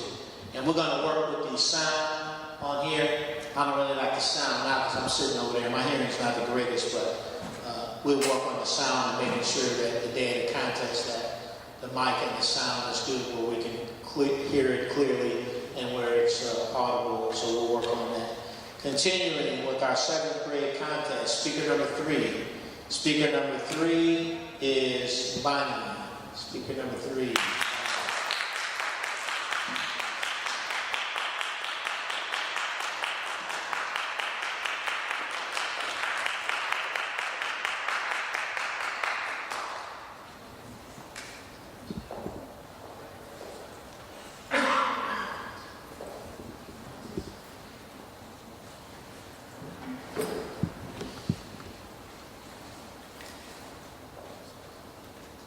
Off with her head, King Henry VIII. We are the ruling party, so we will do what is best for us, snidely whispers a small privileged group in China. Hail Hitler, a solitary figure hell-bent on world domination. The first example is a monarchy, which can sometimes work until a tyrant comes along, executing his wives, or in George's case, he's using the resources of a new nation into they had no choice but to rebel. The second case is an oligarchy, government by the few, a small ruling class that accidentally, or wealthy enough, or born into a ruling family, gets to declare the fates of the masses. And finally, we still feel the effects of the Nazi dictator around the world, his salute, a loud reminder of the authoritarian despot that took control when the people were weak. The people. The people. The people whose very lives depend on the whims of their king, their ruling class, their dictator. The people suffer from the decisions of the few. The people. The people. Democracy literally means government by the people. Democracy is a form of government where the people can take control of their fate by voting for their representation. In a democracy, everyone has a say, a voice, not just the rich people, not just the people born into the right family, educated people. People of all races and genders can have a voice through their vote. Citizenship. What is citizenship?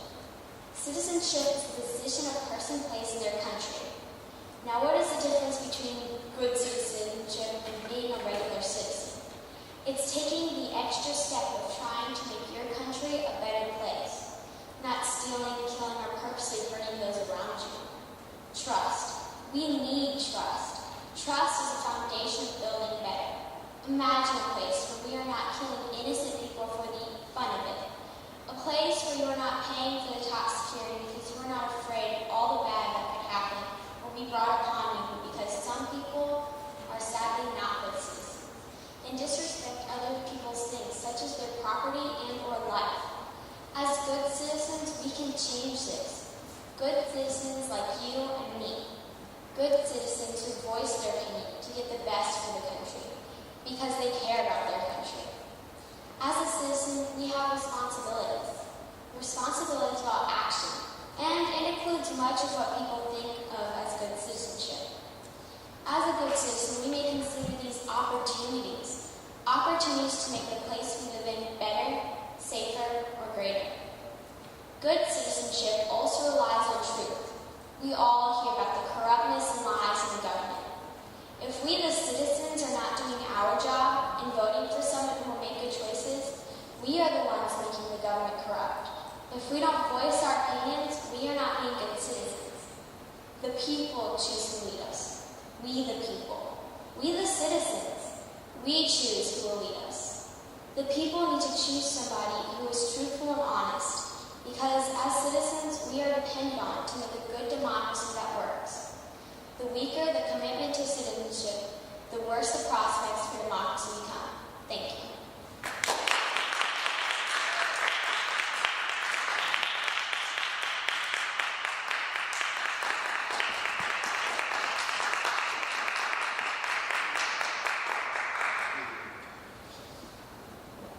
Bonnie, good job.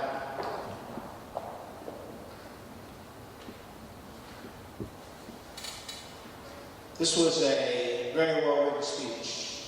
And you have a good foundational speech, and you have a lot of opportunities in this speech to grow and to deliver it and make it even more powerful. First of all, I think you did an excellent job of addressing the topic. You know, the topic you talked about, good citizenship, and you told us the difference between a good citizen, a regular citizen. You gave us examples of oligarchy and monarchy and dictatorship. And so, good job addressing the topic. You told us the definition of democracy is a government by the people. And so, excellent there. A couple of the things I want you to work on is this speech had a lot of opportunities for vocal variety. And obviously you wrote it, you got that part done, so now you got to work on memorizing, which I know you will. I know you're going to be ready. And so this just practice. And you have so many opportunities for vocal variety. When you start off, when you come up here, and when you give your opening, you have this thing memorized. And if you can, I don't want you to use any notes with this. Off with her head, yells King Henry VIII. We are ruling power, so we will do what's best for us. Right? Heil Hitler! So right off the bat, you got attention getting opening. You got the opportunity for some vocal variety there.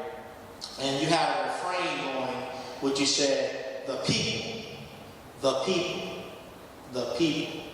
So you use that several times. So using a refrain that continues throughout the speech is a very good advanced speaking technique, and I want you to emphasize that and hit on that. So a couple things for you. When I work with middle school students, one of the things is that a lot of our middle school girls, the voices are very soft. your voice is very soft quite naturally. So you want to overcompensate for that, and you work on developing your voice and giving us a more stronger vocal projection, because you have a naturally soft voice. There's a lot of mixed words. So I want you to work on that. I want you to give a little bit more power in your voice. So crank it up a little bit now. It's not screaming, but just give us a little bit more power and a little bit more strength in your voice and working on your volume. And the other thing, the last thing I want you to work on is I want you to work on the pace of your speech. And so you were reading it this time, which is practice, and so you kind of just read through it and you flowed through it. Once you memorize it and once you're giving it, I want you to work on giving opportunities when you give us a thought and you pause and you take a breath and you let that thought sink in. Because you kind of just read through it. But you need to work on your pauses, pausing, let us capture that thought, and then go on to your next thought. So slow it down just a little bit. What was the time? 3 minutes, 29 seconds. Ooh, okay. So you got time. So you don't even have to add anything. I mean, I like the speech as it is, but you want to work on slowing it down.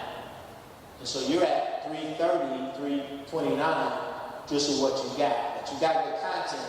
It's just slowing it down, adding some pauses, doing the vocal variety. Once you memorize it, a little bit more use of the stage and body language, okay? And you've been here before, so you're going to have no problem with confidence once you get up here, because you've been to the Super Bowl. You return it to the Super Bowl again. So you turn the Super Bowl, you got an advantage, because you've been there before. So to you, just work on those couple of things there, and you'll be in good shape. Ms. Wilson. Okay, good opening with off of her head. I had trouble following the speech. It had a lot of good content, but I wasn't clear where you were going and what point you were trying to make. So if you had, after off with her head, King Henry VIII, said something about democracy, about citizenship, I would have known at that point what direction you were going. You said the first example is a monarch. Well, that made me think there was going to be a second example or maybe a third example, but there wasn't. So why say first example if you're not going to give additional examples? Well, she did say that. She said the first example is a monarchy, the second case is an oligarchy, and finally the third is a dictatorship.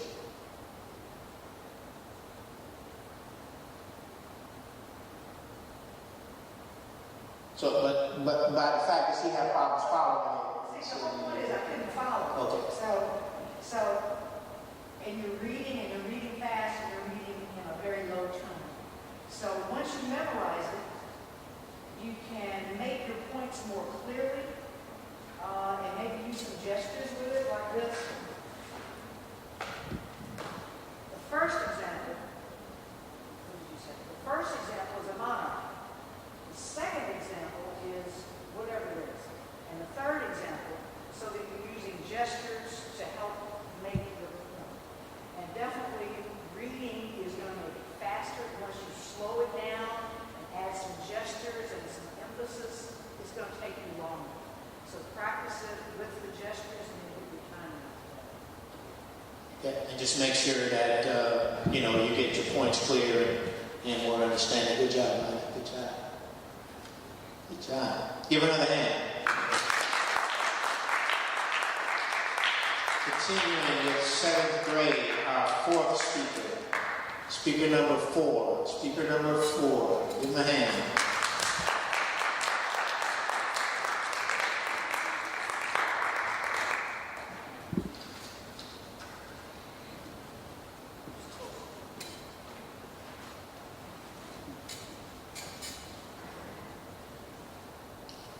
Everyone sitting under my voice, everyone sitting here under the sound of my voice, at the very least, has one thing in common. Do you know what that one thing is? Is that we are all fortunate enough to be alive during a very critical time in history. We are living in an imperfect country that has a long way to go before it reaches its potential. But the beauty of it all is that over time, we have taken steps, whether big or small, to improve on what the world sees as our democracy. We are part of a structure that gives its citizens the opportunity to exercise God's given freedoms that are not necessary Has this democracy always represented all the citizens equally? Unfortunately, it hasn't. We have gone through a rigorous process of improvement. This process has taught us that democracy ain't cheap and freedom isn't free. This process has destroyed families. This process has caused sweat and tears. This process has caused lives. With such a high price, there should be no question on how valuable our democracy is or how powerful it can be. You see, the world's democracy finds its origin in the Greek language from two words. Demos, meaning citizens living within a particular city or state, and kratos, meaning power or to rule. So in essence, we the citizens of this great nation have the power to rule or govern ourselves. But what is often misunderstood is what it takes to actually make a democracy work. With much power comes much responsibility. Each individual that benefits from this structure plays a vital role in its success or its failure. Not only do we owe it to ourselves, but to those that came before us and those that will come after us, to strive to continue in the direction of a more perfect union as citizens. What does that even mean exactly? It means that we have to better ourselves as individuals in order to positively affect the collective. It means that we must make ourselves available to be part of this process. It means that we must vote when we can raise our voices. We can't raise our voices when we must. It means that injustice should never again become the norm. It means that we are united in spite of our differences. In fact, we are greater because of them. The sooner we learn, the sooner we move our system forward. Our mindset should not be how we can benefit from the system, but how the system can benefit from us. There are two types of citizens: those that find problems and those that find solutions. Being active in our communities is the best way to be part of the solution. So as far as I'm concerned, it's either show up or shut up. Be the change you want to see, because democracy ain't cheap and freedom ain't free. Thank you for your time and attention.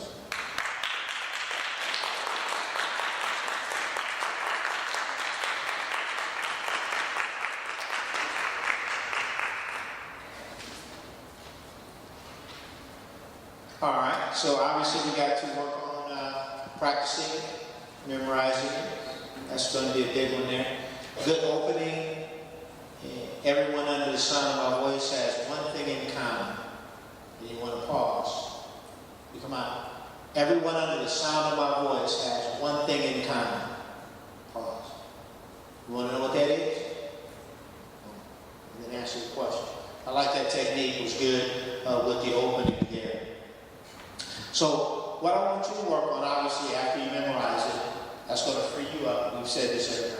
I'm going to that. But I want you to, it's again, we're getting into that, taking an essay and making it into a speech. So what you got now is well written, it's an essay, but I want you to work on turning it into a speech and making it sounding more conversational. And so far, no one has used the technique of stories. So I want to emphasize to you, if you can think of a story, it doesn't got to be your story, but it could be a story about something you read about, somebody you read about. But incorporating a story into your speech that makes your point about what you're trying to make. I had a hard time following you a little bit and kind of getting to what your point was. You made some good points, but stringing it together to say what your main point was. And I like at the end when you said either put up or shut up. So you got some good points in there, but just work on developing it so it has a little bit more structure and so we can understand where you're going with it and making that point and tying it into that, if that makes sense. Ms. Wilson. Same thing. Emphasize your main points with the volume of your voice and the speed of your voice. I think you speak clearly. Once you memorize it, you'll be able to add enough interest so people are paying attention. What you're doing is you're trying to present an argument to convince somebody of your perspective. And so we want to know that you believe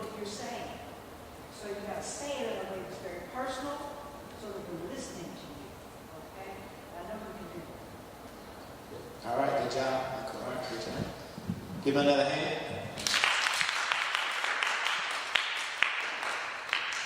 Moving into our 8th grade, we have 2 speakers here from 8th grade. And oh yeah, absolutely, sure. And so, speaker number one. Who's up with speaker number 1?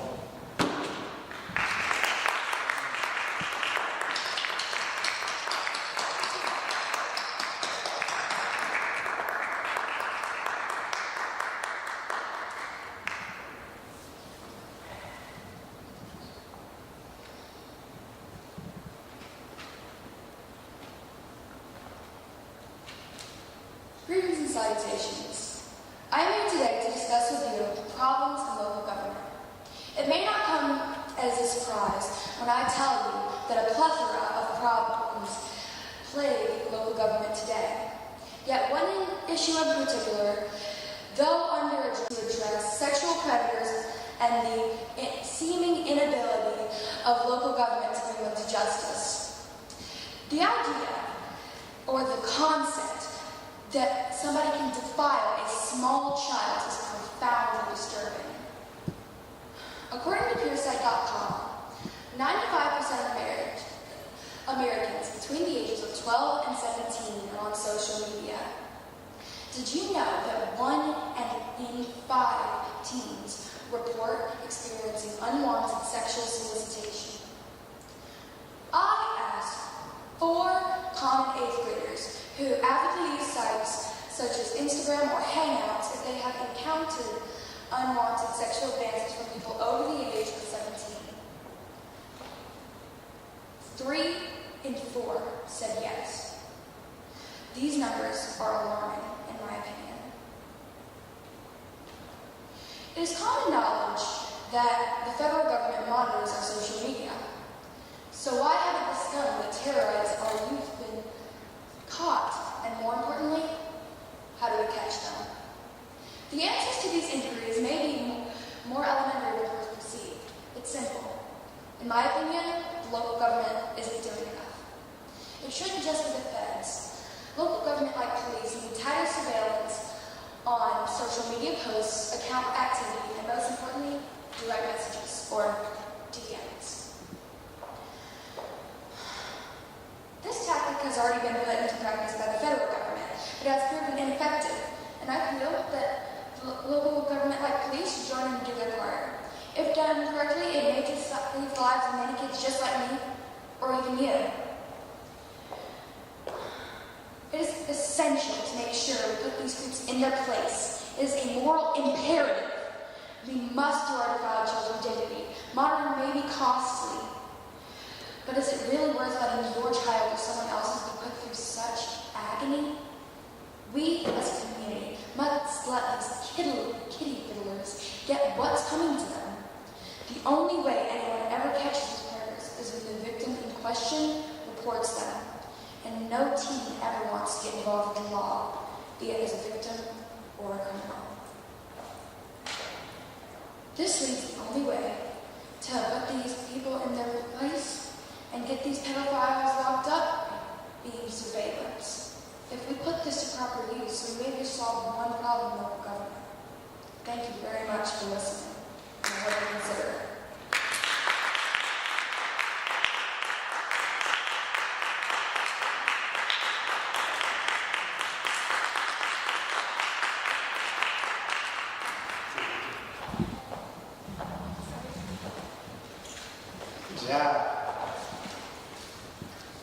Good job. Good, strong presentation there by Sophia.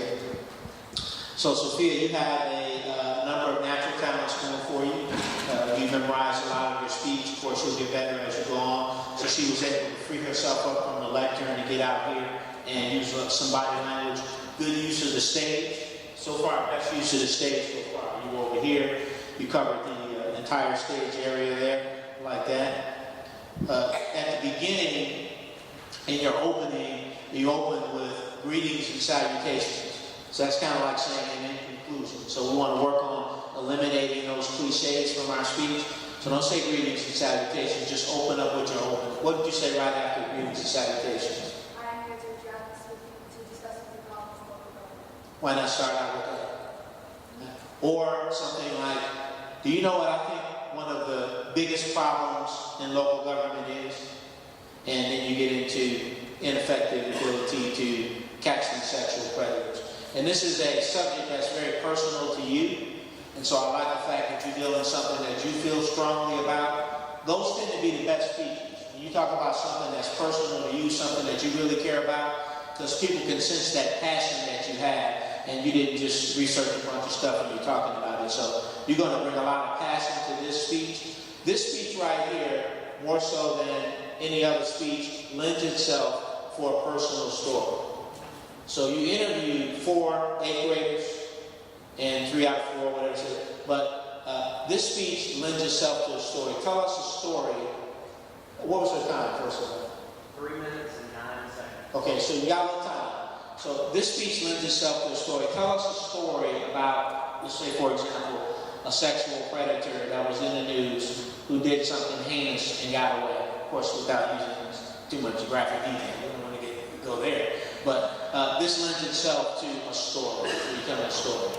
You know, for example, the USA Today or the Atlanta Journal-Constitution reported that, this guy, John Doe, he was found and it came in his house and he had pictures of children, whatever. It's a little story. So a story makes it very powerful about what's going on and how we can deal with this type of issue. You have a good, strong voice. You have excellent stage presence. One of their habits that you do is you put your hand here on your jean pocket when you're talking. You put your hand here, and it's equivalent to guys how we put our hands in our pocket. Yeah, you do it like that. All right, so make sure you free that hand up and you keep that hand free for gestures like I'm doing right now. Other than that, I'm questioning whether, because you took the topic and you went in a little bit different direction. So the topic was a big problem in local government is. And you took it down real narrow and said one of the things I think that local government is not addressing is this particular issue, which you feel very strongly about, and you told us why. So thinking about that, maybe Ms. Wilson can comment on that since she came up with the topic. But the topic being a big problem in local government is, and she kind of took it and just did a deep dive on one particular issue that she felt strongly about. So I don't know if it addresses the question or if it skirts it, but other than that, you got a lot of good qualities, and just work on practicing and memorizing and delivering it strong. But because you feel strongly about this, your passion is going to come across, and that's going to score you a lot of points there. Ms. Wilson. I think once you memorize your speech, you'll be able to give us more eye contact and convey more of the passion. My sense is that this is important to you, but it didn't come across in your speech. It's like, I studied it, these are facts that matter, but we want for you to make it urgent, make it so that we feel it's important, not just you. We want to be convinced that what you're talking about is something that really needs to get acted on. So once you free yourself from that piece of paper, and you can talk to the individuals in the audience and convey your passion about it, you'll have a good speech. I think we need eye contact, we need you to make it personal, and we'll have a good speech. Do you feel the way she went with this addresses the question? It's on the edge, but I think we can probably. I'm going to be honest with you, this is not something that local government can address. Some of the judges may know that, and they may have a problem with your making such a narrow topic, but if this is your opinion, but you got to be able to support why you think this is the job of local government to address something that's really a national problem. So, Because it's really I didn't hear you say that. So you've got time to give it more, to make it more compelling to the audience. So practice making it personal.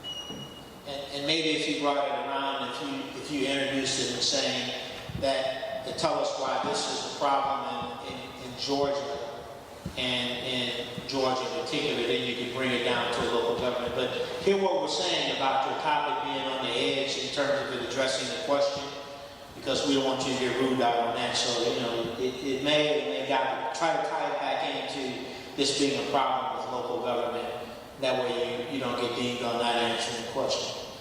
And our final speaker for today, finishing off the 8th grade, speaker number 2. Speaker number 2, give her a hand.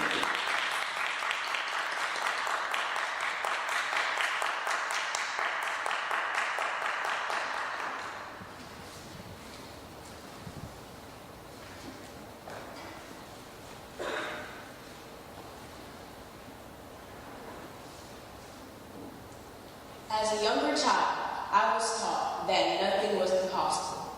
So I believe in the possibility that even in our local government, we can make changes to better improve our way of life and reduce problems in our county. But instead of thinking of these as facing problems, why don't we embrace challenges? I feel these problems can be seen simply as an opportunity to change. One of the most pressing challenges in Rockdale County's local government is funding. Over the last year, Rockdale County has grown by 1,800 new residents. This is a wonderful thing. However, we need to be able to meet this growth in several areas, including our schools and infrastructure. Let's start with schools. Our schools are becoming more overcrowded, meaning more classrooms are needed. But not just any classrooms, ones that are equipped with the technology that is necessary to ensure that our students are getting the same kind of education larger counties are able to provide. Teachers are continuously faced with challenges, including too many students per teacher. This causes the teachers to spend too much time on discipline and not enough time teaching.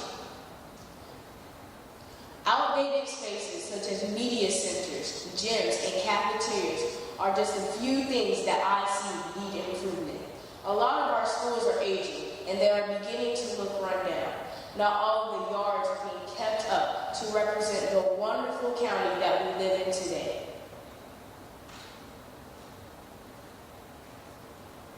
Some schools offer sports but do not have playing fields for them. At my school, I played softball as my extracurricular activity.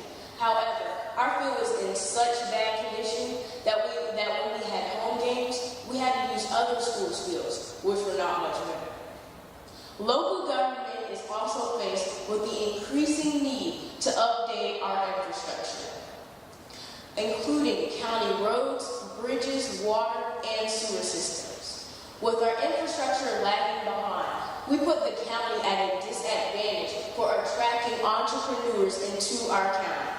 This takes away tax dollars that could be used to help improve schools and infrastructure. At the current time, Rockdale County only has one jail that houses both pretrial detainees and post-conviction inmates. Separate housing is needed for those who are waiting trial.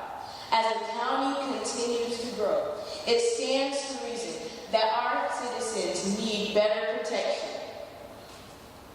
What can we do? We can give back to our county through fundraisers, hosting community events, making a commitment to shopping locally so that our tax dollars stay in our county, taking pride in our community, and keeping our neighborhoods clean. The little things matter. When we start one thing, it can start a whole chain reaction.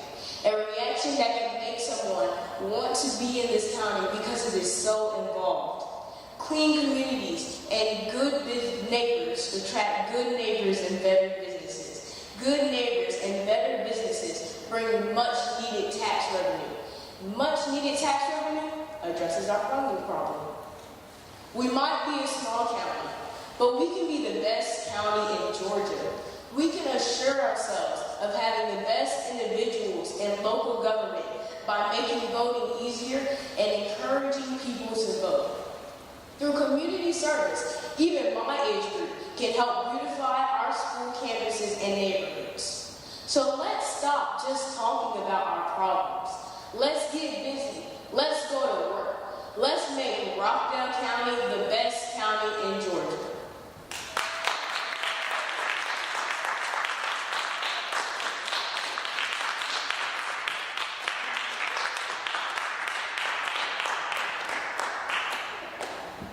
Well, she's a fireball. All right, I'll take your notes on that one, man. I'll take it. Layla. Is it Layla? Layla, okay, man, you're talking about Sophia. The difference is, when we talk about addressing problems in local government, what can she narrowed that thing down, man. Just, talking about the funding and the schools, and you even gave us some personal examples. That was the closest I've heard so far coming to using the story. What was her time? 4:19. So time-wise, you're right in there. Time, you don't have to change anything. You gave us problems, Rockdale County, and then you gave us solutions. Here's what we can do. You have a good, strong voice. You have good stage presence. Remember I said how confidence starts before you even get to the stage? And she walked up here, and she looked at me, she walked, she smiled, she was like, I was like, woo! She was ready, man. She had the confidence. She was beaming over with confidence. So that comes across with your presentation. Good stage presence, excellent use of the stage, excellent hand gestures, smile, good eye contact with the audience. Very strong voice for an 8th grader. Very strong voice. I like the structure. I like the fact that it was dealing with local, even to the point where Rockdale County only has one jail. Is that true? So you've done your homework on this, young lady, and very good speech, very powerful. I would just say, the only thing I would say is work on some opportunities to incorporate a little bit more vocal variety. In particular, at the end, man, you had a call to action close too. So at the end, what was your ending?